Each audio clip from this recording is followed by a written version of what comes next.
Hola a todos. Shalom.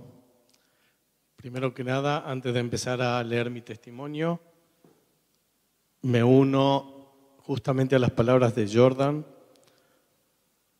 que estamos todos, los que sobrevivimos, aprendiendo al nuevo título de sobreviviente del 7 de octubre.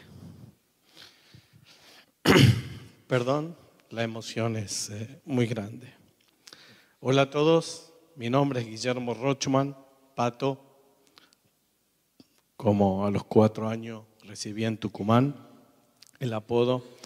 Nací en Tucumán en el año 1978, crecí en el seno de una familia sionista, me eduqué en el marco de la Keilah Masortí de Tucumán y los movimientos juveniles, Abonim Dror.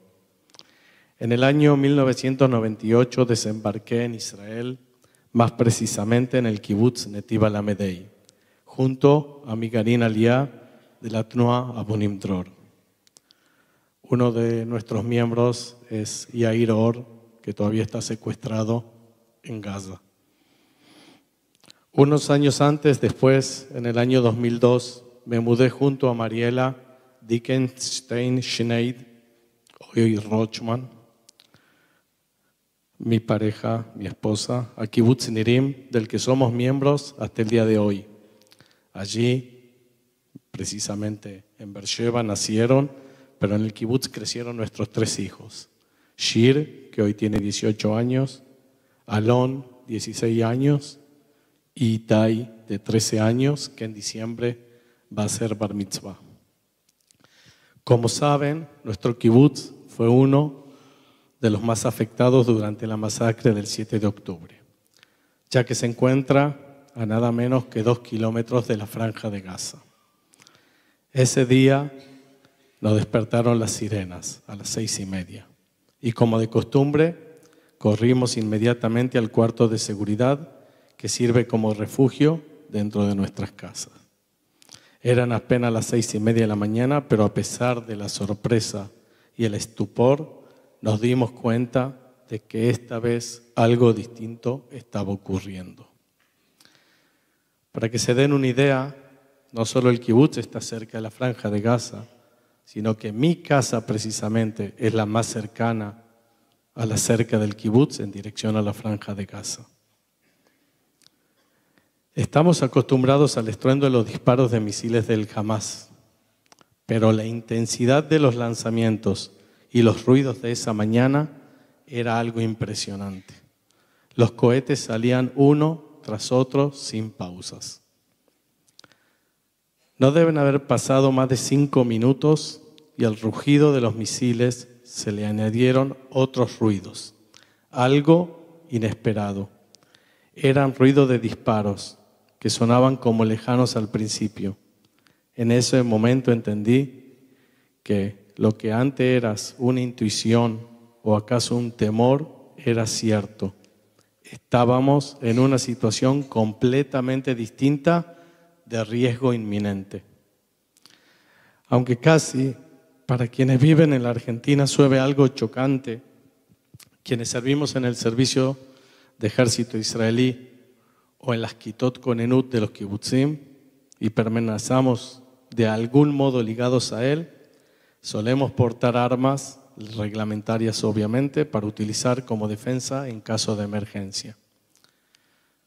La mañana anterior yo había vuelto de un viaje de negocios, de trabajo en España, y no llegué a solicitar mi arma de regreso. No quedaba otra alternativa sino refugiarse en la casa y apelar a lo que fuera para protegerse. Les indiqué inmediatamente a Mariela y a los chicos que se mantengan en absoluto silencio y apaguen celulares, luces y el aire acondicionado en el refugio. Le pedí que se tiraran al suelo y que se pusieran boca abajo, en silencio y mantenerse lo más tranquilo posible. Mientras tanto, los disparos se iban acercando cada vez más a nuestra casa y a la ventana blindada del refugio. Yo atiné a sostener el picaporte de la puerta en caso de que quisieran forzarla. Por algún motivo que no comprendí en ese momento, mi instinto me llevó a sostener el picaporte con una sola mano. Luego entendí por qué. Porque si disparaban contra el picaporte y me herían una mano, me quedaba la otra mano para sostener la cerradura. Lo único que me importaba en ese momento era ganar cada segundo más de vida y proteger a los míos. A medida que pasaban los minutos y a pesar del frenesí del momento, los pensamientos se fueron asentando y entendimos que los terroristas del Hamás habían invadido el kibutz. Ahora no solo se escuchaban disparos, sino los gritos ensordecedores en árabe. Las voces iban de casa en casa. Los vidrios estallaban alrededor. Los disparos no se detenían. De pronto escuché como un ruido de una mecha que se consumía. Pasaron muy pocos segundos y una fuerte explosión sacudió toda la casa. 2 granadas habían explotado dentro de mi casa. Una en el living y otra en un pasillo cerca del refugio. Los gritos no se detuvieron, los disparos tampoco. Así transcurrieron varios minutos. En esos momentos, distintas emociones te invaden y te inundan por completo. El pánico, el miedo, la impotencia y la desesperación. Mientras tus seres queridos, los más preciados que tenés en la vida, tirados en el suelo, muertos de miedo, sentís temblar y llorar a cada uno de ellos, pero en silencio. El corazón te late a ritmos desorbitados, como si te estuviera a punto de salir por la boca, de explotar. La mente corre a una velocidad que no sabía que existía. Toda tu vida se te pasa por la cabeza en una milésima de segundos. Uno de los instantes más escalofriantes que pasé, quizás de los más duros que experimenté en toda mi vida, fue mientras sostenía el picaporte, ¿en qué idioma despedirme de mis hijos? ¿Les diría adiós o los amo en español antes que me maten o en hebreo? Ani ohev otchem. Una sensación como de viento helado te recorre por todo el cuerpo.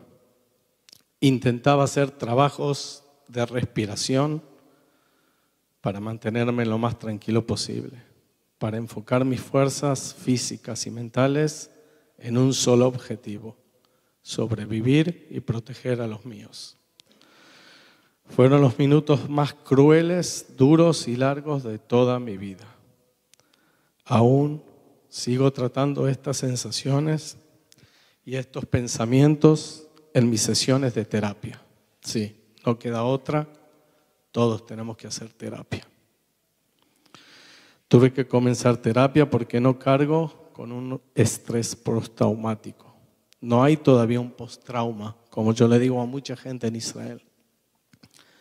Los sobrevivientes del 7 de octubre todavía cargamos con el trauma en carne viva, porque nada terminó. Vuelvo al relato, perdón. Durante el transcurso del día, los terroristas volvieron a la zona de casa y siguieron disparando. Escuchamos cómo entraban a distintas casas, saqueaban, asesinaban y raptaban a gente del kibutz. 11 horas estuvimos dentro del refugio. Piénsenlo, 11 horas, casi mediodía, unas pocas horas menos de la cantidad de tiempo que pasás despierto en un día normal, yendo al trabajo, a dejar a los chicos a la escuela, a tomar un café con un amigo. 11 horas hacinados en un cuarto, en absoluto silencio, completamente aterrorizados, sin poder movernos de allí, sin electricidad, con mucho calor, sed y un poco de hambre. Solo entonces el ejército nos pudo rescatar de casa y llevarnos al almohadón del kibutz, o la sala central del kibutz. Ahí pude agarrar mi equipamiento del ejército y salir junto a los soldados y el equipo de defensa del kibutz, la Kitat Konenut, a rescatar a la gente que aún permanecía en sus casas. Algunas ardían en llamas a altas horas de la noche. En otras yacía gente asesinada, cuerpos masacrados, mutilados, dentro y fuera de las casas. Comenzamos a darnos cuenta de que quienes no habían sido asesinados habían sido raptados de sus hogares. Así transcurrió la otra parte de mi día, hasta que fuimos evacuados a Eilat al día siguiente. La evacuación del kibutz el domingo por la tarde no fue nada simple. Se debía acompañar a un miembro de cada familia a buscar las pertenencias indispensables de su casa. Cada uno contaba con solo 15 minutos para hacerlo. Muchos no tenían ni siquiera sus autos para retirarse por sus propios medios, ya que los vehículos habían sido baleados o quemados. A nosotros, mi familia, nos quemaron los 2 autos, por lo que tuvimos que ser evacuados en colectivo. El camino era desolador. La ruta estaba llena de autos calcinados, perforados, cuerpos tirados a los costados, tanto de terroristas como no. Sangre por todos lados, árboles ardiendo o carbonizados por completo. Así, en cuestión de horas, el lugar que amamos, construimos con nuestras propias manos, nuestro propio hogar, se transformó en una batalla, en un campo de batalla. Primero fuimos conducidos a Beersheba. El viaje, en circunstancias normales, nos lleva más de 40 minutos. Esta vez el trayecto se hizo interminable. Había que desviarse de zonas peligrosas y alejarse de ciertos lugares en los que se creía que todavía había terroristas escondidos al acecho o peligro de ser interceptado por misiles lanzados desde Gaza. Nos tomó casi 2 horas en llegar a Beersheba. Yo estaba parado al lado del chofer con todo el equipo, en alerta, con el arma. Cuando bajé del colectivo en Beersheba me di verdaderamente cuenta de lo que había sucedido. Recuerdo el encuentro con mi papá y mi hermano mayor, que nos esperaban allí. Nos fundimos en un abrazo interminable, dejando caer un poco la tensión del drama al que nos vimos sometidos. Fui al oír su llanto desgarrador cuando entendí que éramos sobrevivientes de una masacre. Viajamos a Eilat con el auto de mi papá, ya que yo no tenía auto, pero de ese tramo del viaje no me acuerdo absolutamente nada. Por algún motivo lo borré de mi memoria. Quizás porque fue durante el trayecto a Eilat que comenzaron a fluir los sentimientos, que comencé a captar los nombres de las personas que no habían sobrevivido y de aquellas que no sabíamos nada de ellos. En esos momentos no sabes todavía de modo cierto quién está con vida y quién no, quién fue raptado, quién está desaparecido y quién aún no fue encontrado. Sé que todo esto que les cuento es fuerte, quizás chocante y abrumador. No es mi intención agobiarlos, pero es importante que mencione, aunque sea de breve manera, algo de lo que no se habla mucho. Nosotros tuvimos la fortuna que otros miembros de nuestra comunidad no tuvieron, de sobrevivir y de no ser tomados como cautivos. Pero, ¿qué pasó con nosotros, los sobrevivientes después del 7 de octubre? Ser sobreviviente de la masacre implica también ser desterrado de tu tierra, de tu vida. Desde el domingo 8 de octubre, mi familia y yo comenzamos una dura aventura de desplazamiento dentro de Israel. La casa que soñamos, que planificamos minuciosamente, que construimos con tanto esfuerzo durante años y que solo pudimos disfrutar durante 3 años en el kibutz, fue destruida de la noche a la mañana. Sentís que tu vida fue abusada, que tu alma fue violentada, que todo aquello en lo que creías, que los valores en lo que educabas a tus hijos, los valores de una vida de paz y respeto mutuo, se desmoronan. De pronto te vas dando cuenta que te faltan amigos, gente conocida, de que ya no contás con conocidos que fueron brutalmente asesinados o raptados. De pronto no tenés fuerza para ir a los entierros, para consolar a las familias o para acompañar a los familiares de los secuestrados en su reclamo. De pronto te invade una sensación horrible y extraña. Sabes que vas a empezar una guerra, sabes que va a haber muchas víctimas. Hay momentos en los que sentís que tu corazón no puede contener más tanto dolor y angustias. De pronto te asaltan las preguntas, los dilemas. ¿Es esta la vida que deseas para vos y para los tuyos? ¿Vale la pena tanto sacrificio? ¿Vale la pena ponerse en riesgo por una idea o una ideología? Hay noches enteras en lo que no podés conciliar el sueño. Las lágrimas mojan la almohada y sentís un peso asfixiante sobre tu corazón, sentís que no podés respirar.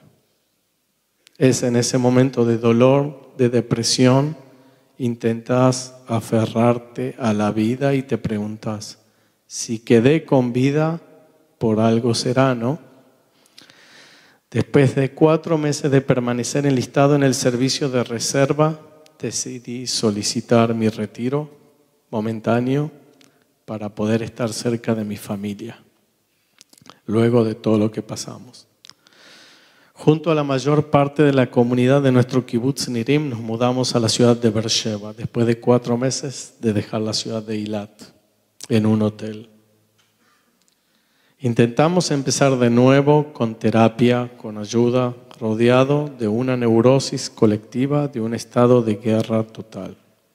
Volví al trabajo, volví a bailar en el grupo de Rikudim Ora Shemesh, donde bailo hace más de 10 años, donde nuestra amiga Mira Shtal, que en paz descanse, fue asesinada en el kibutz Kfar Aza esa mañana. En el último Shavuot dedicamos un baile en su memoria. Mis compañeros también lo bailaron antes de ayer en el acto central de Sha'ar HaNegev en memoria de Mira.